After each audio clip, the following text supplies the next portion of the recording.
Hello everyone. So today I'm going to be showing you step by step on how to remove a Subaru engine out of this 99 Subaru Legacy Outback. Popping the hood open.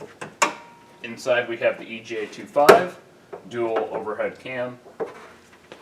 Now the step removal of this engine is going to be relatively the same for all the 90s and even most of your Subarus.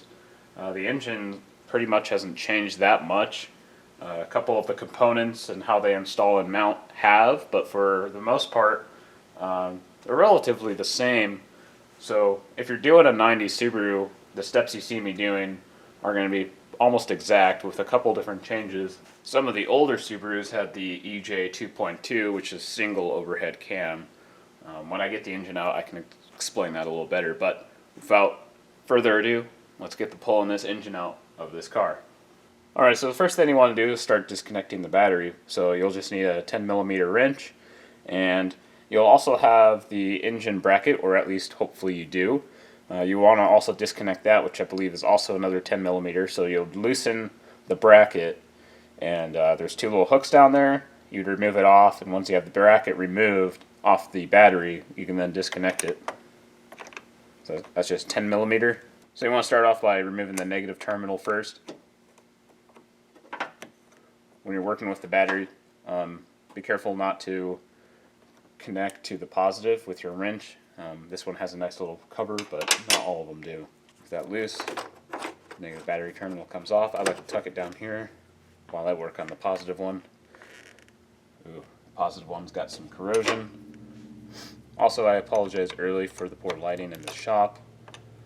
It's not the best on this side of it. Somewhere I got a light, so I'll try to find that, and we'll get this engine bay lit up a little bit more. And out comes the positive terminal. And with the brackets removed, the battery comes right out. Next, we're going to jack up the car, make sure it's in park, and that you have the e-brake on. Next, we're going to jack up the vehicle so we can drain the oil and the coolant. Underneath the vehicle, there's a metal plate. And that plate is right here. It's a black plate right behind the oil pan.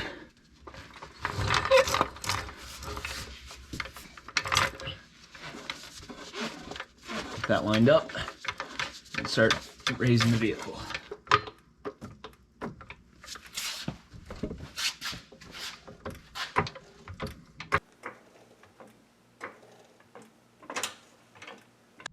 With the vehicle lifted by the jack, place your jack stands in place on both sides of the vehicle, right underneath this part of the frame of the car.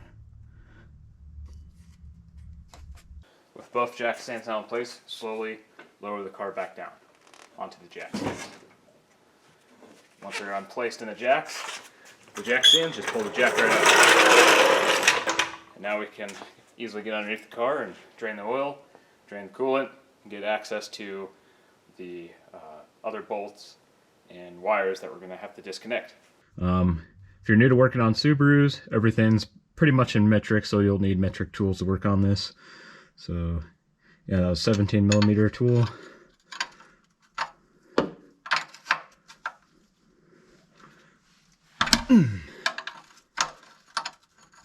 That loose. Actually came off pretty relatively easy. Oh, there's no crush washer on here. Interesting. Used to there being a crush washer. Out comes the oil. And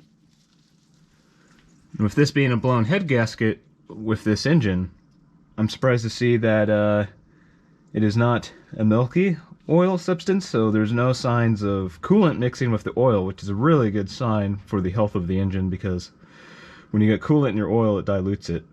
And diluted oil is basically no good oil, and that's how you ruin an engine real quick. So it looks like it's just burning coolant in the combustion chamber. So that's a good sign. It smells a little weird though. It smells like exhaust. Right, with the oil mostly drained out of there now, I'm going to just put this bolt right back on here. Alright, next we're going to drain the coolant. And we have this clamp. This is the bottom hose underneath the water pump For me, this clamp's a 10 mil, so we'll just loosen this.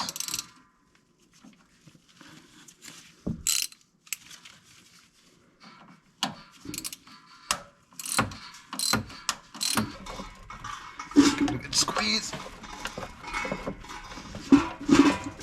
Oh.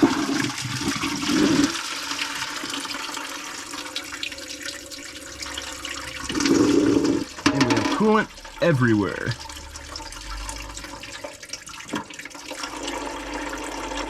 To speed up the flow of the coolant, just pop off the radiator cap to let air get in the system. And then we'll just let it drain. And as you can see, it'll squirt everywhere. Alright, next I'm going to pull the radiator. So before you do that, you have to remove the fan clips. To do that, you lift up on this plastic tab, pull, they pop right out. And there's another one down here to get, so make sure you get that one as well. If you want to drain the radiator, there's a little plug back here. You can undo that, but pulling this hose off does the job just fine. So once you have those clips off, you're ready to put the car back down on the ground, so we can start from above to start the disassembly process. But while you're under here, I'd recommend spraying some penetrating fluid on these stud bolts on the exhaust manifold. Just because sometimes they're rusted on there pretty good, and I've broken studs removing them, or I've had the entire stud come out of the block. For the engine mount bolts that are back here, see that? I've never had an issue with these. If you want to spray those, you can. These ones are just greasy, so they just need wiped down, but there's two of them. There's one on the other side as well. So if you feel the need, also spray those. Next, we'll undo the upper radiator hose. This is another 10 mil clamp. Make it easier to pull off, I'm just going to undo this clamp as well on the radiator. And I'm just going to pull the entire hose off.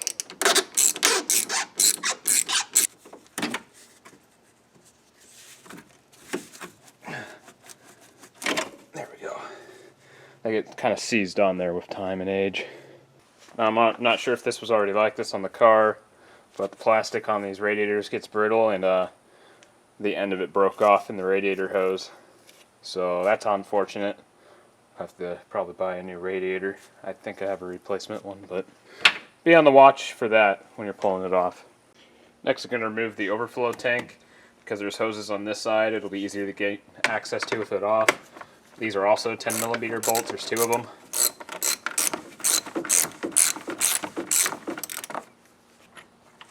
What I like to do is after I pull this out, I put the bolts right back where they came from. So on the right side of the radiator, you're going to have two more hoses to pull. This one right here. There's another one down there. So if you get yourself a little container, you can collect the fluid down here as it drains. This should be an 8mm clamp. There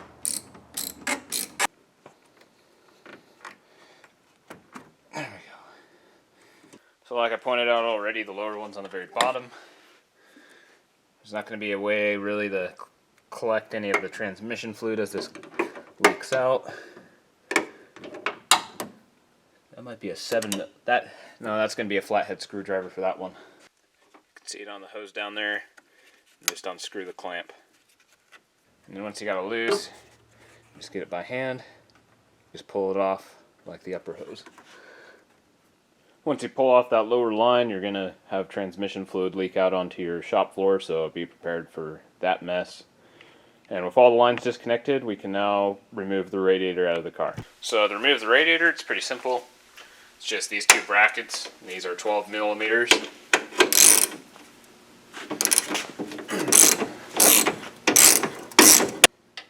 That's one.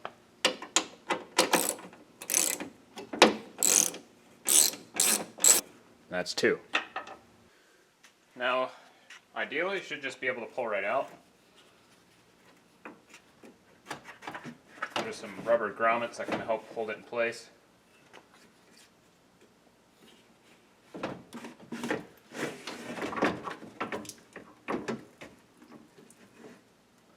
Might lose some more coolant from that lower hose, and out comes the radiator.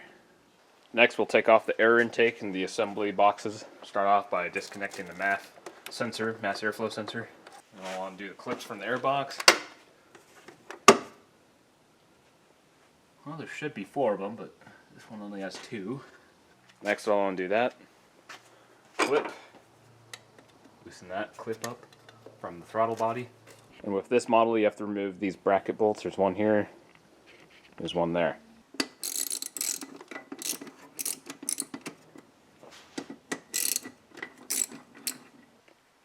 Right underneath the air box is a small hose and a clamp that you'll have to pull off. Squeeze the clamp, slide it back, and gently pull off the hose. These can get kind of fragile, especially where this connects to the PCV hose assembly. You can crack it, and if that happens you have to buy a new one. So gently pull it off, and that slid off actually decently easily. There's another big hose right down here that connects to this. There should not be a clamp on that. That'll also have to be slid off. So just pull this up gently. Make sure the mass sensor wire is disconnected from the box. There's like a little clamp down there you just pull off. Pull out the air filter, might as well. This up in there's a little hose right down here. Pries right off. If you want, you can separate this whole unit from this box, which I think I'm going to do so I get more ease of access. If that big hose disconnected, should be able to just pull the air box right off the throttle body. And we pulled off the throttle body. The next thing you'll have to do, there's 2 hoses on each side for the valve cover hoses.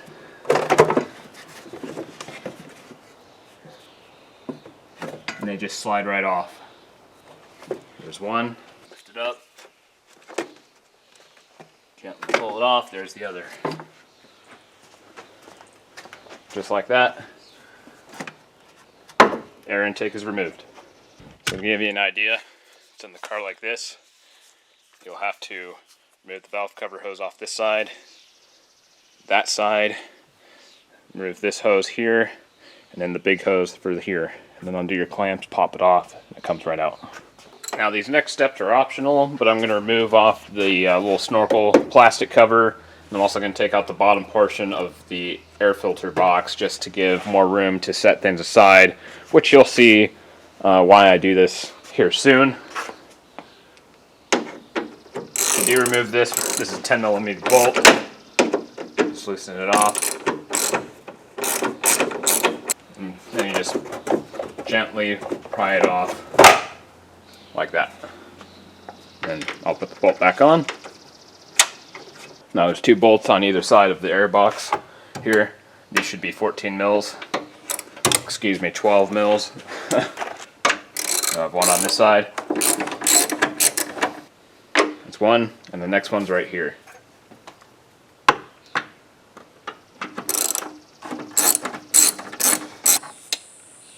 That bolt removed. Gently grab it. And you'll lift up a little bit, but you also have to pull it out of this socket here. And out it comes. I'm also got to clean this out. Alright, so next I'm going to take these covers off the belts. So these should all be 10 millimeters.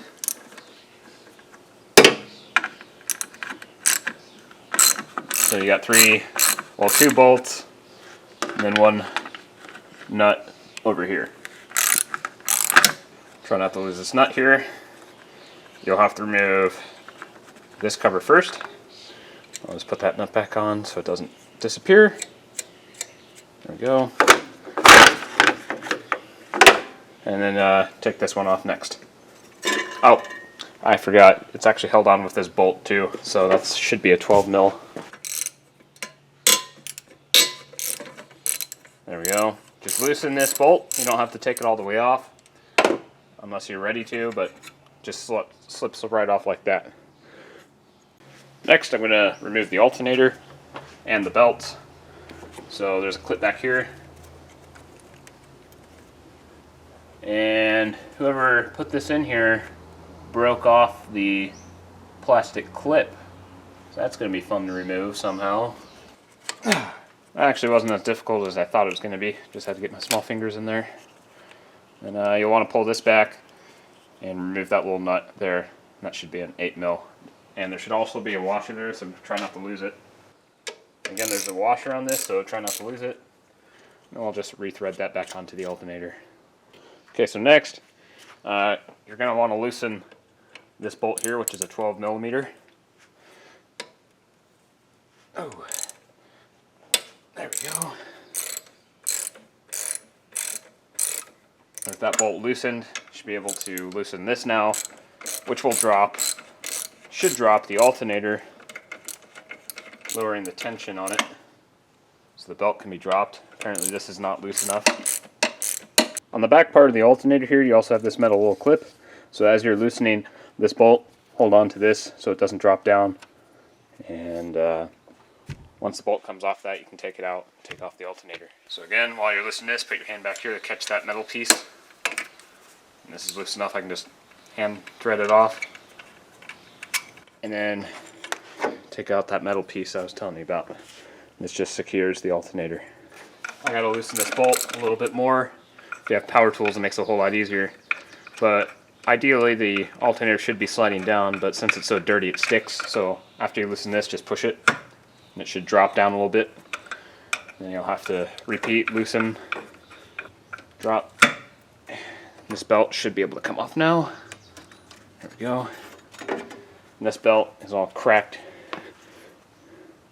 which means it's no good. I'm going to unscrew this bolt here out of the alternator. Careful not to lose that or the washer. Just set that aside somewhere. Apparently, for how dirty it is, it's going to require a little assistance getting out of here. So I'm just going to pry it.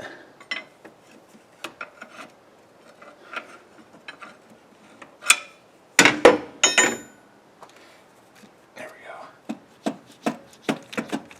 And out comes the alternator.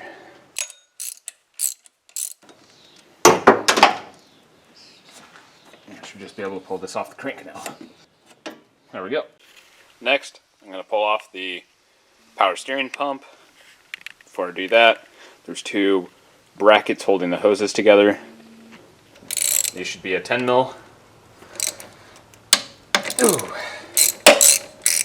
When you're taking off the airbox, I guess you could take off the valve cover here. There is a clamp down there, but I'm going to spin this side, and then the other bolt for it's right here. Ooh, there we go. So for the power steering bolt, I think there's about 4 or 5 of them. There's at least one down here. There's one in the back. 2. I think there's 2 under here, underneath this pulley. 1 down here, 1 back. These are our 12mm bolts. So the first one's down here. So it's actually only 3 bolts. The last one is back here. The last bolt's right down there on that bracket. Right there. And with that, this should be able to pop right out, like so. And this is why I removed the airbox, because now I can just set this aside over here. With that removed, it makes it easier to pull these little sensor wires off. So unplug those. Oh, that one's on there pretty good. Try not to break the wire. There it goes. 1. And 2. When you remove the airbox bracket, there should be 2 bolts down there, and there. But for whatever reason on this car, they're not even existent, so it's just hanging out in here for no reason. So I'll just pull that out. You have to kind of fish it underneath that bar there. Next, I'm going to remove the AC compressor. And as you can already tell, like the power steering, I'm leaving everything connected, including the AC compressor. That way I don't have to recharge the system and release the gases in there. So you have 4 bolts. You'll have this one here, come around this side, right behind the oil dipstick right there, and then there's one back here behind the intake manifold, down in the dark abyss. So to remove this, it'll be 14mm bolts. There we go. That one felt like it wanted to strip for a second, kind of scared me. That one wasn't bad. Persuasion.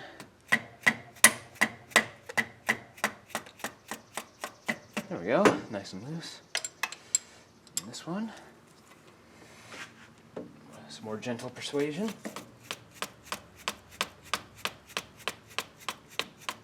There we go. Sometimes all it takes is just a little bit of gentle persuasion to get these bolts off.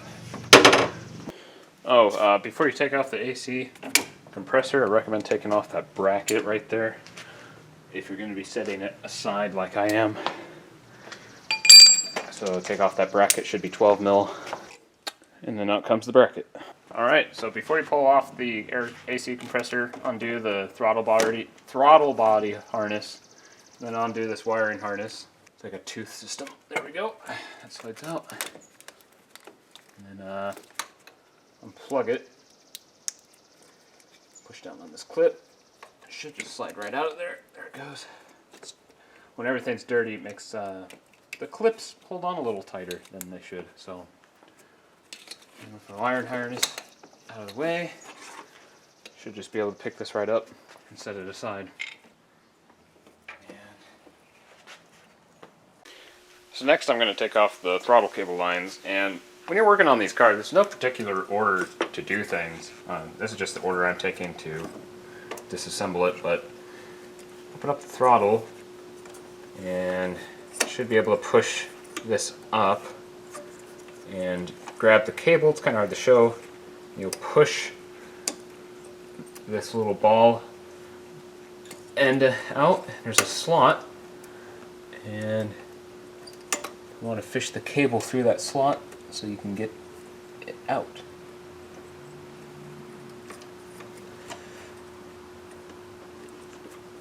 Like so. And out it comes. So right here, push this one out. So if I open up the throttle on this one, well, if I pull this out, you see this little end here, you need to push it out. But to do that, you have to give the cable slack so you can get the cable through this little groove. Like this one has the groove on this side, you can see, but the groove on this one's on the other side. And once the cable fits through that groove, you can push out this little piece here, and your throttle cable will come right out. So you see it's in that groove, just pops right out. And then your throttle cables are out. That's the end of the throttle cable. The cable has to go through that little groove there, and then you push the little rounded bit right out. So next I'm going to take off these bolts. It's just a little plate, and I'll be able to move the wires out of the way. So these should be just 10 millimeter bolts, both here. This bracket also has 4 hoses going into it, so you'll have to remove the hoses. You can either remove them off the bracket. I find it easier just to pull it off these accessories here, so these two, and then these two off the throttle body. Sometimes they need a little assistance to get them broke loose. Just get a pair of pliers, gently squeeze it, try twisting it. And there goes one, and there we go. And with that, oh, and also holds the spark plug wires, so pop those out. The throttle cables come right off with those 4 hoses. And there's the clamps for the spark plug wires. And then we can tuck this out of the way. Now when it comes to pulling the engine out, there's a couple different ways you can do it. A lot of people will just leave the intake manifold on here, and they'll strap it, put straps underneath, and then hook it up to their cherry picker and lift it up that way. The way I usually do it, I take off the entire intake manifold, which I'm going to have to do anyways, so that's the route I'm going to continue to do. So I'll remove the intake manifold, and then that'll give me access to other things like hoses in the back and other bolts that I have to remove before I pull the engine out. So moving to the passenger side of the vehicle, back here near the transmission, there's a wire harness, and you're going to have to remove and unplug these wires. There's 3 of them here. 1, 2, 3, and then you have this small one back here for your O2 sensor, so you'll have to undo all that. So next I'm going to undo these harnesses, but while I'm here might as well just undo this vacuum line. There we go. This clip's missing, so I'm going to get a screwdriver for this one. Just by lifting up with a screwdriver, it unlocked it, and it just pulls right out after that. Alright, so next I'm taking off the EGR valve, so it's easier to get to the EGR pipe down there, because I got to remove that off the intake manifold. There we go. Alright, to remove the EGR valve, it will take a 12 millimeter wrench. Try not to lose these nuts when you pull them off. And there we go. Push that bracket off the bolt, it'll come out like that. And out comes the EGR valve. With the EGR removed, now we can remove this pipe off here. This comes right off the 17mm wrench. So using the 17mm, you'll be able to take that pipe right off the intake manifold. And now that that's off, I'll probably put the EGR back on just so it's there. Next, on the brake fluid reservoir, I'm going to undo that clamp and take off this hose.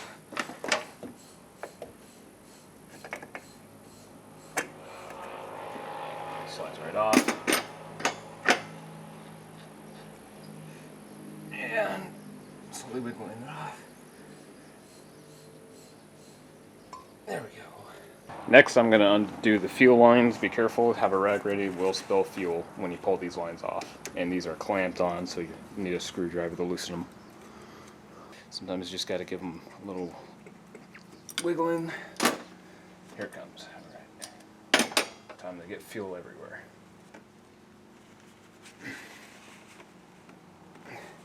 There it goes. And you got gas. With that one off, there's two more. Another one for clamp with a screwdriver, and the other one it's a clamp I'll need with pliers.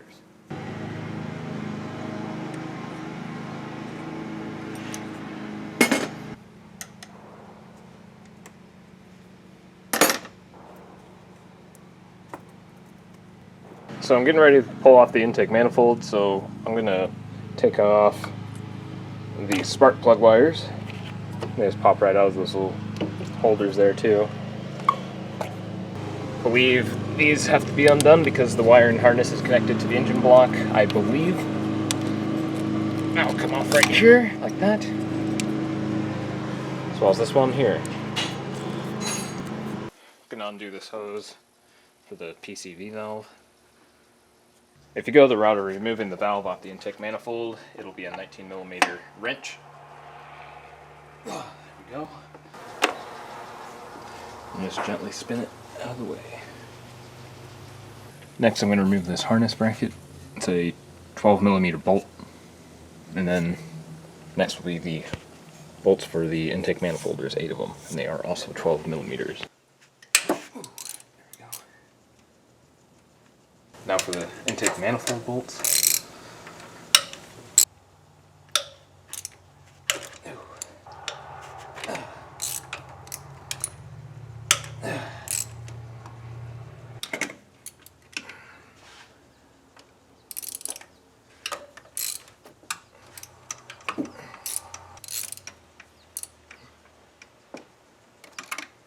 There's the intake manifold bolts, there's 8 of them, so once we remove those, be able to lift this up, and underneath there's some wire connections and some hoses that we need to remove.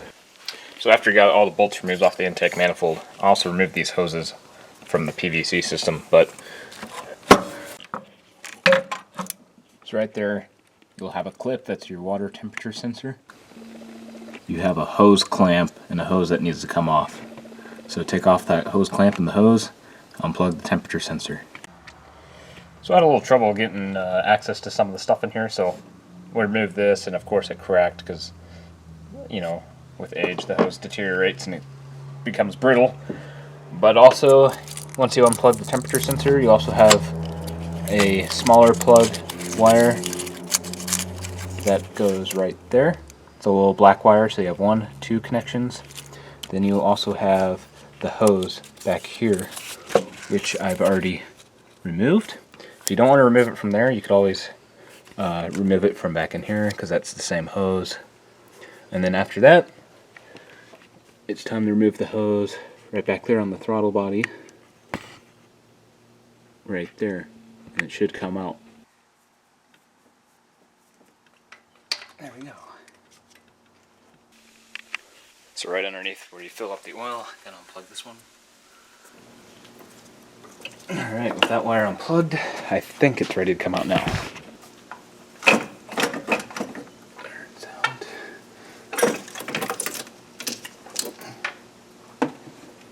Oh, there's one more wire. There's a little white wire under here, you gotta unplug that. And she's out. There we go.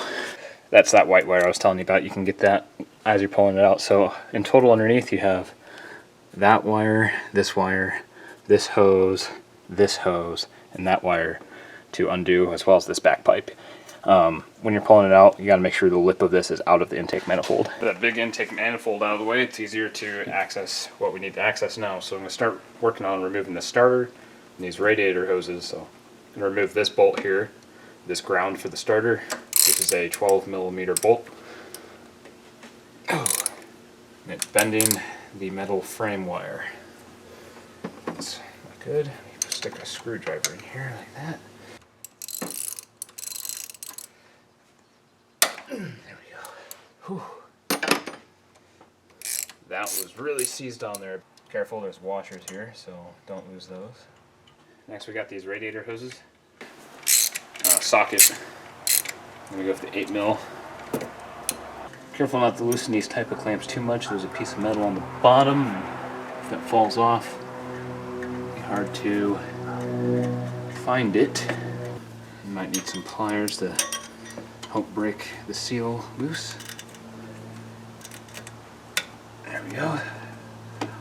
Once it pops off like that, then it's usually pretty easy just to pull off. Of course, it helps if it's warmer too. If it's cold, it's even more difficult. So depending on the time of year you're doing this,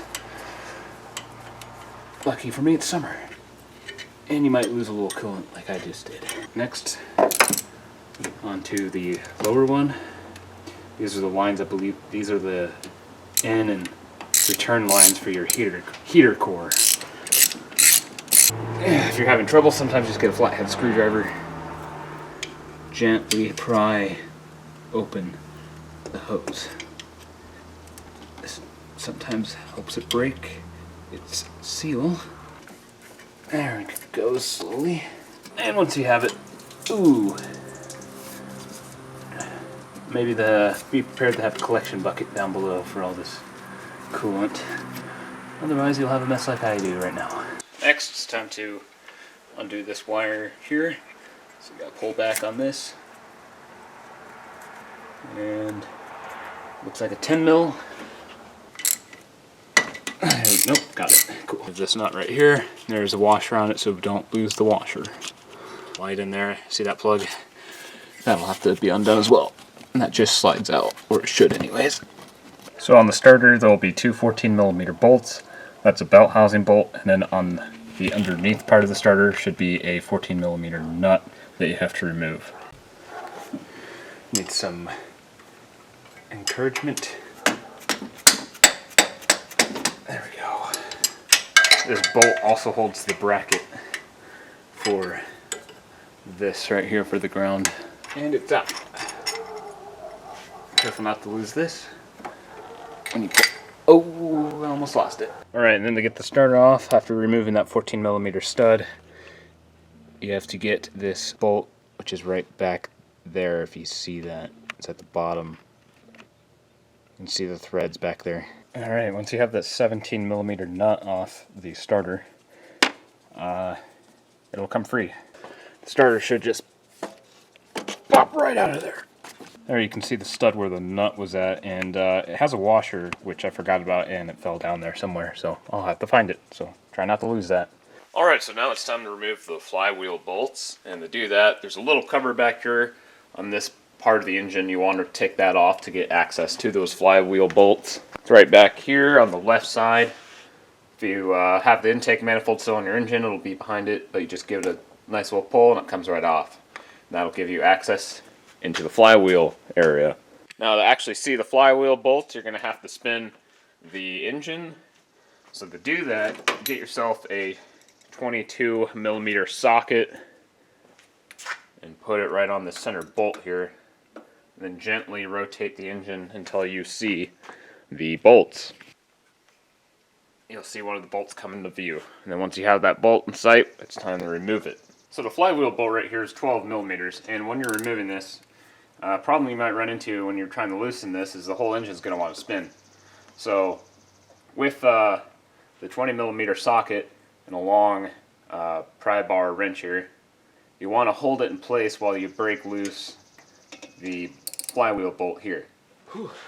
This one here gave me a little trouble, unfortunately. It was pretty stuck in there, and I started rounding off the bolt, which is never something good you want to be doing, especially when it's something like this with a flywheel.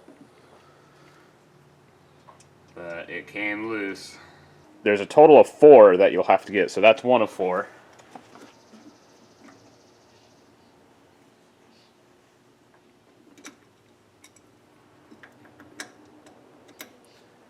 And there's the next one. The second one was a lot easier to break loose, luckily. So next, you'll want to remove this little brace here that's on the back of the transmission. There's a name for it, but can't remember what it's called.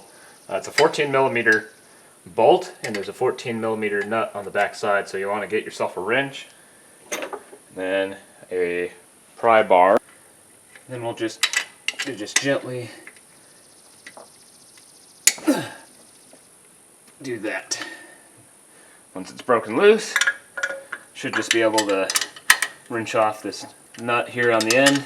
Be careful not to lose this washer on the bolt, and it's out now. There we go. That just frees up the transmission a bit from the engine, so because when we pull the engine, we'll have to lift the transmission slightly. So now we have to remove the belt housing bolts, and one of them's already been removed since we pulled the starter, but I believe there's a total of at least 3 more on this side, and I think at least 2 more on this side. On the bottom, there's studs with 2 nuts that have to be removed. So I can't remember in total how many there are, so I'll just count them as I pull them. But let's start on the passenger side because it's actually easier to do that side than it is the driver's side. So bringing a light over here, so we have the stud here underneath that bracket. We have a stud right there.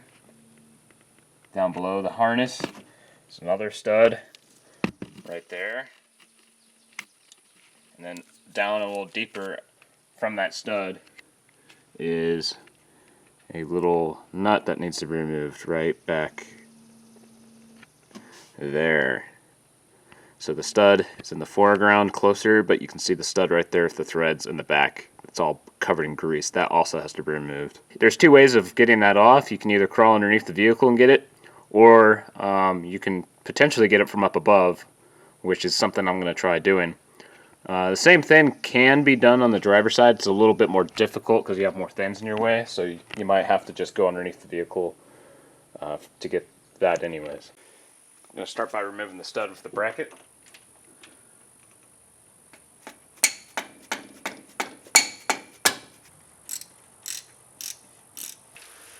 And then out comes the stud right there. That's one of many. And there's a couple washers on that, so be careful. And this bracket's also free. Something I forgot to do was unplug this O2 sensor wire. There, fine. Our next stud's this one right here. There we go.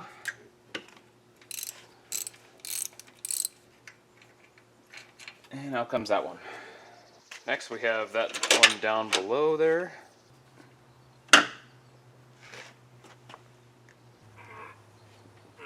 And there's that stud there.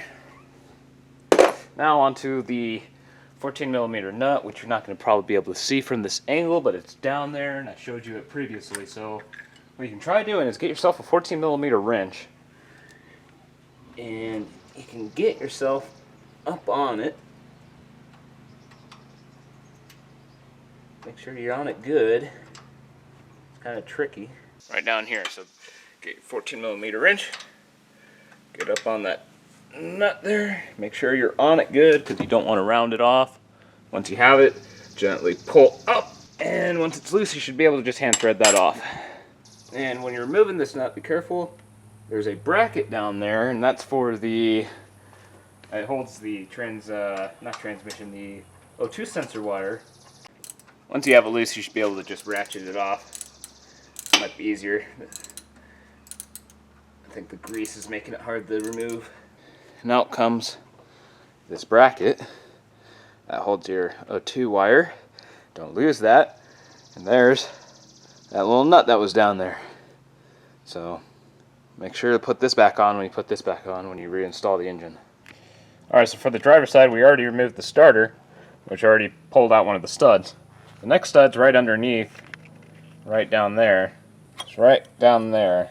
It's your next stud that you'll have to remove. Right underneath where the starter was, there's a stud there. There, you can see that stud a little better right there. And then right down there, that dark one that's covered in grease, you'll also have to remove that. So there's two studs right there. And then further back out of sight is another nut that you'll have to remove. Might be easier to go underneath the vehicle to get that one. Alright, so I can't really show you how to get down in here, but I showed you where the bolts are, so it's pretty self-explanatory.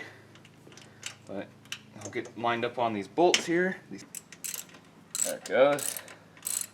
And it's loose enough, should just be able to hand thread that off. So I'm just going to go ahead and remove these studs out. Alright, I'm going to go ahead and jack the vehicle up and put on jack stands again.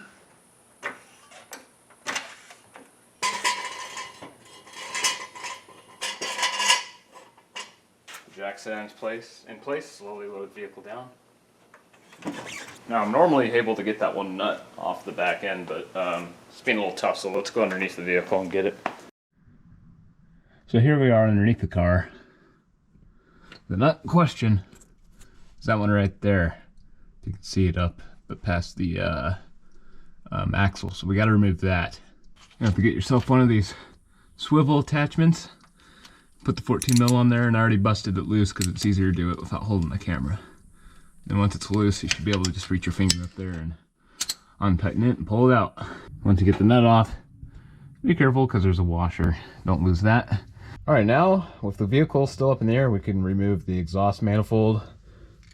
And these are 14 millimeter nuts, and there's 3 of them on each side that you'll have to remove. So hopefully, after soaking these in the penetrating fluid, that they will not be rusted on, and they should come off with hopefully relative ease.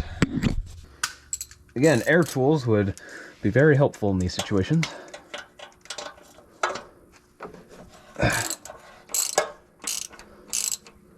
And the whole stud just came out. That's what I didn't want to happen, but sometimes it just happens that way. After pulling off the exhaust, doing all the bolts for that, you want to remove this hanger. It'll help drop down the exhaust even further up by the engine, which will make it easier to get the nuts off for the engine mounts. So this is a 14 millimeter bolt, so I'll undo this. With the exhaust drop down now, after removing that hanger, it will hang a little bit, so don't let it hang for long. It might put stress on the system, but now we can get access to these 2 studs. There's one on each side. These are 14 millimeters. Remove these, and the engine will be ready to come out of here. After you get the studs off, put the exhaust back up on this hanger so it's not hanging freely like this. With the exhaust and the engine studs disconnected, we can put the car back down on level ground. Remove each jack stand and set the car down gently.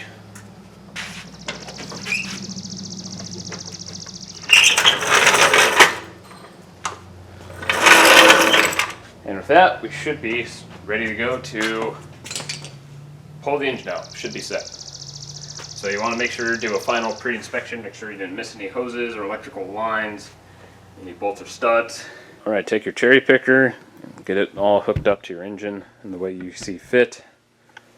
I have it mounted in 2 different spots on the engine. And something you also want to do is get your jack ready underneath the transmission.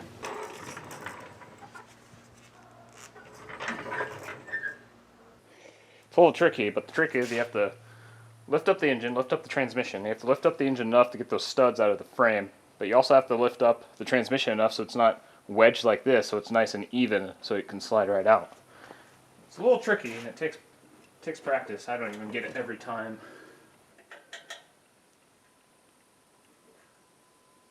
There we go, lowered it just a tad.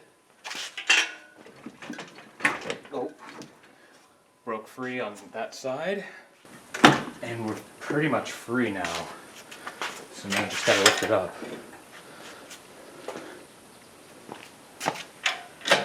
And this is where the part where you want to be gentle.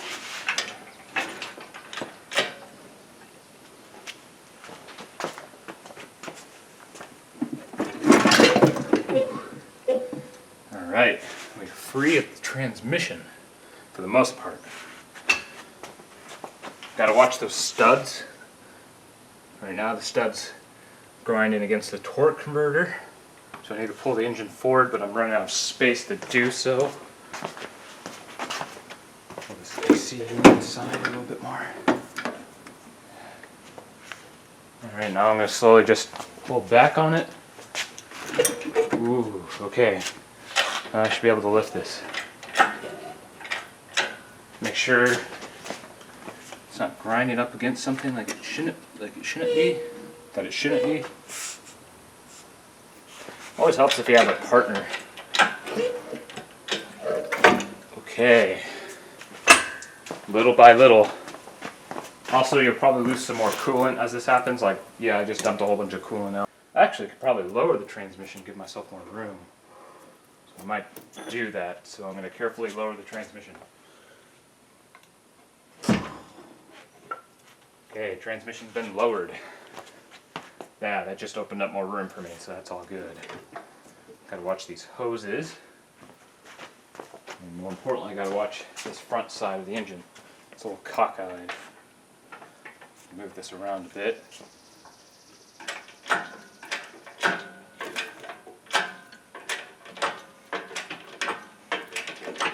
think we're just about in the clear with this then.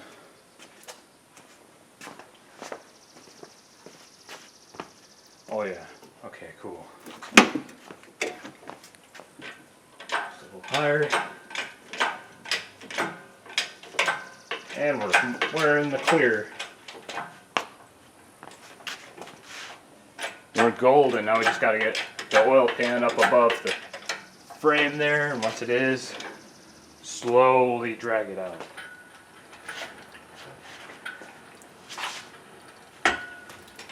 Not a big mess of coolant. Alright, next let's get this on the engine stand.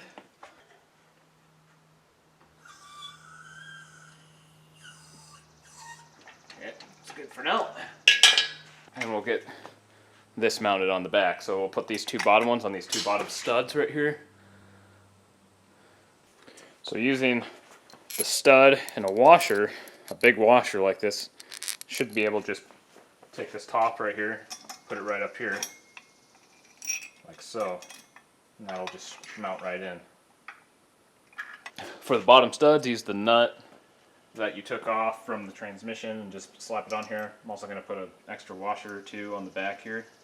Alright, now it's loosely bracketed on here. I kept it loose, so it should be easy just to hopefully slide this right in. Ooh, I almost have that right perfect. Look at that. Wow. Just about perfect there. Let me just lower it down a little bit more. That should be good. There we go. Pin in there. And now I can adjust these side brackets and tighten them where I want them. Like that, we are good to go. And we are golden. This all demounted. Get this out of the way. And here's the engine bay. I did scuff up, I think, a little bit of the intercooler, but not bad. Overall, look, it's pretty good. This was already there. That was not me, so I think I did this one. But overall, not bad. That's what you want to watch out for when you're pulling the engine out. There's a torque converter, and when you're putting your engine back in your car, when you're pulling the engine, sometimes the engine will pull out that torque converter. So make sure it's actually set in there correctly. And if you're not sure it is, pull it out and then reseat it back in there until it pops in. It should pop right back. And that is it. If you set your compressor aside, don't leave it like this because it's hard on the hoses. You can put like a crate or something in here for the set on, or you can get some bungees and strap it somewhere so it's not just kinking the whole time. So when you're doing this, you just want to make sure you're careful. Don't rush. You make mistakes when you rush. If you're feeling agitated, take a break. I know that from experience. So go slow, and just following those steps, you should be able to pull out this Subaru engine. Make sure you have the proper tools and equipment, of course. If you don't have a cherry picker, I recommend not doing it yourself. Some people try to manhandle them out, which don't do that.